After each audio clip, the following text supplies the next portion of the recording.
warahmatullahi wabarakatuh. Waa qaybtii saddexaad iyo barnaamijkeenii C# Cloud Operationskii ama aynu ku sameynaynay.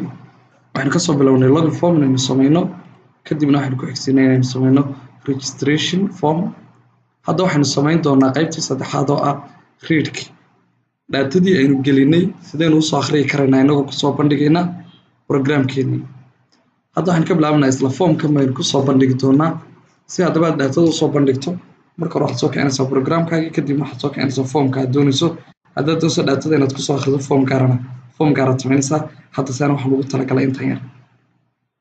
Si haddaba aan daatada usoo akhrino, marka hore waxaan sii diyaarin doonaa formkeenii. Waxaan qori doonaa, waxaan ku dhufan doonaa halkan toolboxka, kadibna waxaan ku qori doonaa data grid view. Data grid view. Kadib aynu soo qaadanaa, waxaan dhignaa halkan. kadib halkaasaynu saa u dhammaynaa. Halka yarna waa soo jiidaynaa.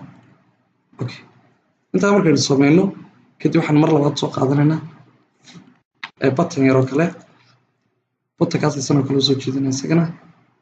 Halkan soo dhiganaynaa.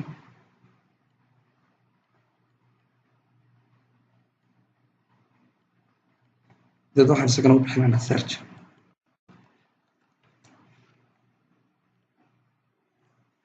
Okay, markaynu intaas sameyno kadib waxaan haddaba toos u tagnaa database-keenii.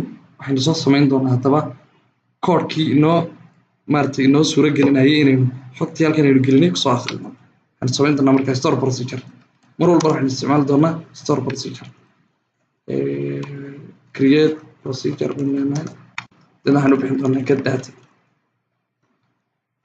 kadib haddaynu daatada markaa doonayno inaynu kusoo akhrino iyadoo sideeda u dhammaystirana saasaynu ku daynaynaa. haddii kalena waxaan isticmaalkaa as baynu leenahay. waxaynu leenahay began selected start from users bas inta tan marka option kale iyo wax kala toona ma gelinay, simply saa ay tahay maynu ku sameynayna. intaa kadib waxaan soo qaadanaa magacan get daatada.